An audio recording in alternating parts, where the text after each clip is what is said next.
Hello everyone.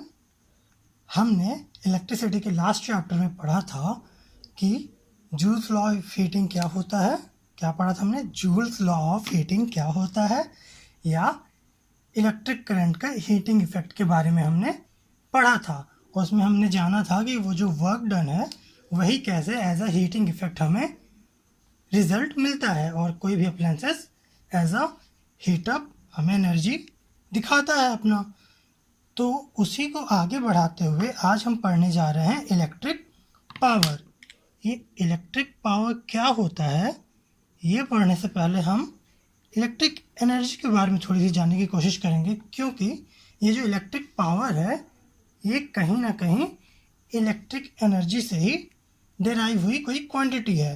तो ये ज़रूरी हो जाता है कि इलेक्ट्रिक पावर को पढ़ने से पहले हम इलेक्ट्रिक एनर्जी के बारे में पढ़ें। और जब हम इलेक्ट्रिक एनर्जी पढ़ रहे होंगे तो आपको पता चलेगा कि ये इलेक्ट्रिक एनर्जी कुछ और नहीं थी, जो हमने अभी हीटिंग इफेक्ट ऑफ करंट देखा था वही चीज़ है, लेकिन एक नया टॉपिक है। तो ज़रूरी हो जाता है कि हम इसे एक थोड़ा सा इम्पोर्टेंट दें और थोड़ा सा अलग से पढ़ लें। हमने क्या कहा? इलेक्ट्रिक पावर पढ़ने से पहले एक टर्म जानना ज़रूरी है हमारे लिए, जिसे हम कह रहे हैं इलेक्ट्रिक एनर्जी।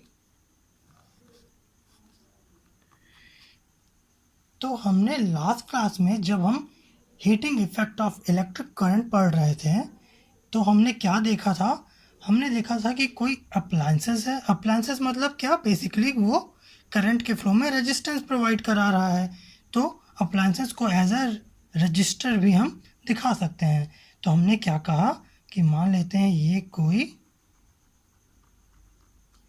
रजिस्टर है जो असल में कोई अप्लायंसेस के जैसा वर्क करेगा। तो रेजिस्टेंस को हम आर से डिनोट कर रहे हैं, और इस रजिस्टर के अक्रॉस हमने माना कि जो पोटेंशियल डिफरेंस है वो V है। ठीक, और इस रजिस्टर में करंट फ्लो कराने के लिए ज़रूरी क्या है? ये पोटेंशियल डिफरेंस आएगा कहाँ से? किसी बैटरी की हेल्प से। तो हमने एक बैटरी भी लगा दी जिसका ये प्लस टर्मिनल है और ये माइनस टर्मिनल। तो करंट हमारा फ्लो होगा कैसा? ऐसा कुछ। ठीक, तो ये एक नॉर्मल सर्किट है जो हमने डिज़ाइन किया, और इसके हेल्प से हम क्या पढ़ने जा रहे हैं? हम पढ़ने जा रहे हैं इलेक्ट्रिक एनर्जी। तो ये इलेक्ट्रिक एनर्जी होती क्या है? ये इलेक्ट्रिक एनर्जी है, देखिए हम पहले डेफिनेशन देखते हैं इलेक्ट्रिक एनर्जी की क्या है, फिर उससे हम जानने की कोशिश करते हैं। इलेक्ट्रिक एनर्जी को हम डिफाइन कर सकते हैं, the work done by the source. ये सोर्स हमारा इलेक्ट्रिसिटी का। तो हम क्या कह रहे हैं? The work done by the source of electricity to maintain the current. The work done by the electricity source to maintain the current in a electrical circuit is known as the electric energy। हमने क्या कहा? The work done by the source of electric, the work done by the source of electricity to maintain a current in an electrical circuit is known as electric energy. अब हम diagram से समझते हैं। हमने क्या कहा? इलेक्ट्रिक सोर्स जो work done कर रहा है इलेक्ट्रिक करंट को फ्लो होने के लिए। इस इलेक्ट्रिक करंट को फ्लो कौन करा रहा है? Potential difference. पोटेंशियल डिफरेंस किसकी वजह से आ रहा है? इस बैटरी की वजह से। तो ये बैटरी जो वर्क डन कर रहा है जिसकी वजह से ये करंट फ्लो हो सके, उससे ही हम कह रहे हैं इलेक्ट्रिकल एनर्जी। यहाँ से डेफिनेशन अब क्लियर हो पा रही है। तो अगर आप इस सर्किट में देखें तो हमने क्या देखा है? हमने देखा, मान लिया कि consider a circuit, electric circuit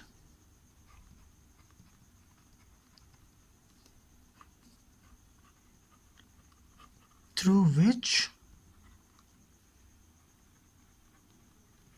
current I, this current I flows for time t।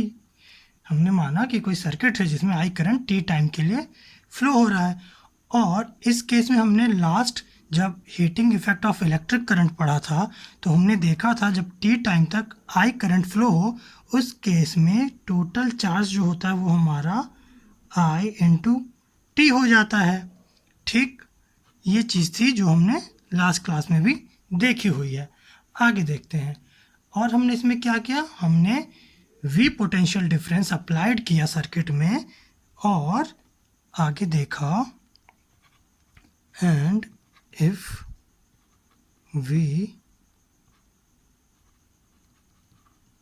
applied a potential difference of V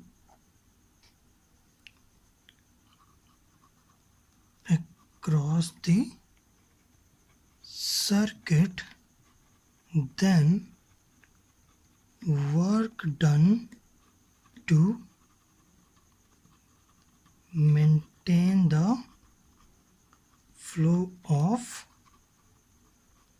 charge that is W will be equal to V into Q।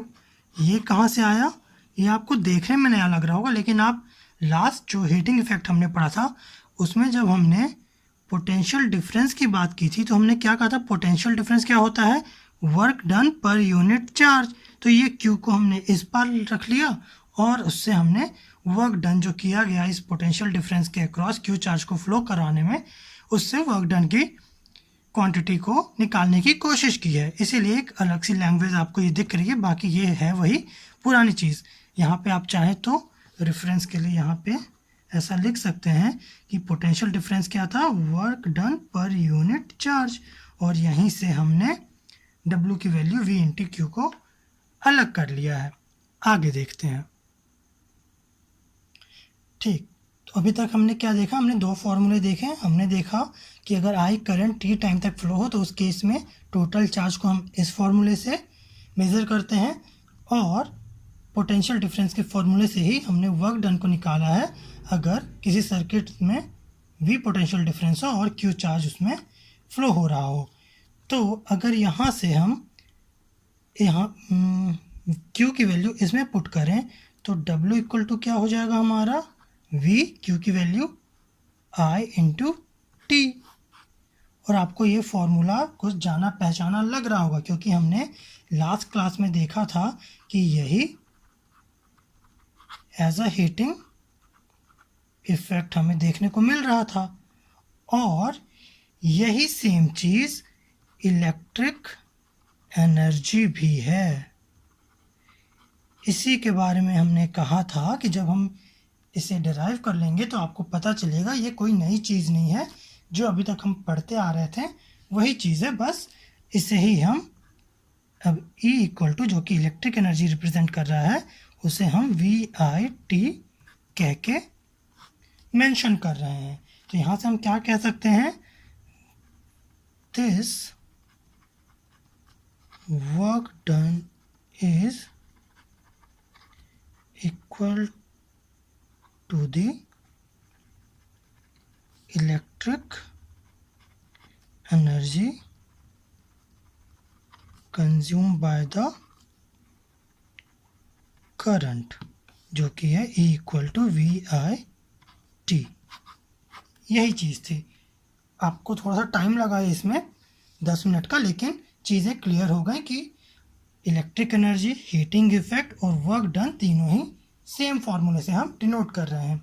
तो अब जब हम electric energy के बारे में जान चुके हैं तो अब हम आगे जो हमारा इलेक्ट्रिक पावर है, जो मेन टॉपिक है अभी का, वो हम समझ पाएंगे इजीली। तो अब हम इलेक्ट्रिक पावर की तरफ बढ़ते हैं। ठीक, तो अब जब हम इलेक्ट्रिक एनर्जी को जान चुके हैं कि इलेक्ट्रिक एनर्जी क्या होती है, उसे हम कैसे डिनोट कर रहे हैं, क्या फॉर्मूला है उनके, ये चीज़ें जब हम जान चुके हैं तो हमारे लिए अब इजी हो जाएगा इलेक्ट्रिक पावर को जानना। इलेक्ट्रिक पावर बेसिकली क्या है? इलेक्ट्रिक पावर इलेक्ट्रिक एनर्जी की वो क्वांटिटी है जो कोई पर सेकंड में कंज्यूम हो रही हो। हमने क्या कहा? हमने कहा कि इलेक्ट्रिक एनर्जी की वो वैल्यू है जो पर सेकंड सर्किट पे कंज्यूम्ड हो रही है। मतलब अपन कह सकते हैं, अगर डिफाइन करना हो इलेक्ट्रिक पावर को, तो कह सकते हैं कि electric power is defined as the amount of electric energy consumed in a circuit per unit of time. Per unit time में कितनी इलेक्ट्रिकल एनर्जी कंज्यूम हो रही है सर्किट में, उसे ही हम इलेक्ट्रिक पावर कह रहे हैं। तो पहले तो हम डेफिनेशन लिख लेते हैं। हमने क्या कहा? Electric power can be defined as the amount of electric energy consumed in a electric circuit per unit time. यहाँ पे अपन फॉर्मूले की वजह से समझते हैं तो इजीली समझ जाएंगे। इलेक्ट्रिक एनर्जी का फॉर्मूला हमने क्या देखा? VIT। अगर इतनी एनर्जी पर यूनिट टाइम मतलब 1 सेकेंड या 1 मिनट या 1 आवर, ये सारी चीज़ें यूनिट मतलब 1 यूनिट टाइम में अगर इतनी एनर्जी कंज्यूम हो रही है, उसे ही हम इलेक्ट्रिक पावर कह रहे हैं। As simple as that. तो अपन यहाँ से फॉर्मूले की तरफ बढ़ते हैं कि इलेक्ट्रिक पावर का अगर हमें फॉर्मूला जानना हो तो वो फॉर्मूला क्या होगा। अपन मान लेते हैं कि if E be the amount of electric energy consumed in a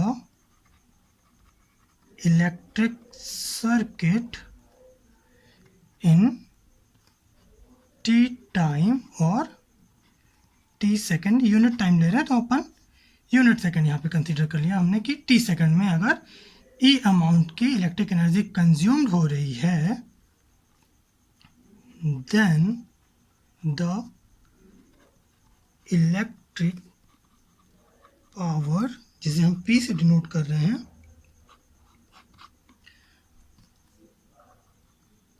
will be given by P will be equal to E by T। इतनी एनर्जी पर यूनिट टाइम में कंज्यूम हो रही है। और अपन जानते हैं कि ये E जो है, इलेक्ट्रिक एनर्जी जो है, ये वर्क डन थी कब? जब पोटेंशियल डिफरेंस की वजह से T टाइम में I करंट फ्लो हो रही थी। और ये W इक्वल टू कितना है हमारा? VIT। तो ये E इक्वल टू हम क्या पुट कर सकते हैं? VIT। तो यहाँ से इलेक्ट्रिक पावर हमारा हो जाएगा, E की जगह हम रख देंगे V into I into T divide by T। तो T से T कैंसल्ड आउट, तो P की वैल्यू हमें क्या मिल जाएगी? V into I। ये वैल्यू जो है ये होगी इलेक्ट्रिक पावर की। मतलब इस फॉर्मूले से हम क्या जान पा रहे हैं? इस फॉर्मूले से हम ये कह सकते हैं कि V पोटेंशियल डिफरेंस होने पे और I करंट के फ्लो होने पे उनकी वैल्यू का जो प्रोडक्ट होगा वही सिंपली हमारा इलेक्ट्रिक पावर होगा। तो यही चीज़ें थी जो आपको समझनी थी इलेक्ट्रिक पावर के केस में। तो अगर आप यहाँ से डिफाइन करना चाहें इलेक्ट्रिक पावर को, तो आप क्या कह सकते हैं कि हम कह सकते हैं कि electric power is defined as the product of potential difference applied across the circuit and electric current flowing through it. Electric current जो कि सर्किट में फ्लो हो रही है और पोटेंशियल डिफरेंस जो सर्किट के अक्रॉस अप्लाइड है, उन दोनों के प्रोडक्ट को ही हम कह रहे हैं पावर, इलेक्ट्रिक पावर। तो यहाँ पे आपका फर्स्ट चैप्टर इस तरीके से कंप्लीट होता है। अगर आप चाहेंगे तो हम न्यूमेरिकल्स भी कुछ सॉल्व करा देंगे। तो अगर आपको न्यूमेरिकल्स चाहिए तो आप कमेंट सेक्शन में आप हमें बताइएगा कि आपको कौन कौन से उसके न्यूमेरिकल चाहिए टॉपिक से, रेजिस्टेंस, पैरेलल, सीरीज, कुछ भी हो तो हम वो चीज़ कराने की कोशिश करेंगे। वरना आगे हम सेकेंड चैप्टर में चलेंगे जो इसी से रिलेटेड है, जो इलेक्ट्रिक करंट का ही अगला पार्ट है, जिसमें हम इफ़ेक्ट्स ऑफ करंट डिटेल में पढ़ेंगे कि उनके क्या इफ़ेक्ट्स हैं। उसमें काफ़ी अच्छी अच्छी चीज़ें हैं, काफ़ी जानकारी भरी चीज़ें हैं, जिनमें हम डायनमो, जनरेटर, ये सारी चीज़ें पढ़ेंगे। फ्लेमिंग्स के कुछ रूल्स हैं, काफ़ी इंपॉर्टेंट चीज़ें हैं, तो वो चीज़ें हमें पढ़नी होंगी। तो इस तरीके से आपका ये फर्स्ट चैप्टर बाइंड अप होता है। आप इसको काफ़ी अच्छे तरीके से रिवाइज कर लीजिएगा, और इतनी चीज़ें काफ़ी हैं आपके बोर्ड एग्ज़ाम के पॉइंट ऑफ व्यू से भी। एक फर्स्ट चैप्टर से आपका लगभग 5 to 6 मार्क्स के क्वेश्चन आपको बोर्ड में देखने को मिलेंगे। एक ओवरव्यू अपन देख लेते हैं 1 सेकंड के लिए, तो आगे आपको पता चले कि फिजिक्स का वेटेज क्या है आपके बोर्ड एग्ज़ाम में। अगर आपके फिजिक्स में जैसे 5 चैप्टर्स हैं और आपके एग्ज़ाम में साइंस से अगर 80 मार्क्स के टोटल क्वेश्चंस आने हैं, तो ये जानना ज़रूरी हो जाता है कि कौन सा चैप्टर कितना वेटेज रखता है। अगर ये फर्स्ट चैप्टर है, फर्स्ट और सेकंड तो आपका इलेक्ट्रिसिटी से ही रिलेटेड है, फिर आपका एक लाइट से रिलेटेड है, फिर सर ये शायद फोर्थ चैप्टर है।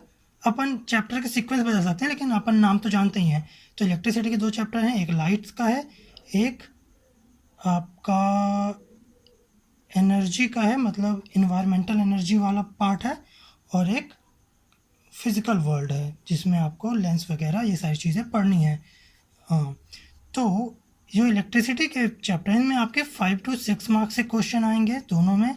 लाइट से आपका सबसे ज़्यादा 8 मार्क्स के अप्रॉक्स क्वेश्चन आएंगे, और इनसे भी लगभग 5 मार्क्स से क्वेश्चन आएंगे। तो अगर अपन इसको 6 मानते हैं, इसको 6, इसको 8, इसको 5, इसको 5, तो इस केस में भी 10, 12, 22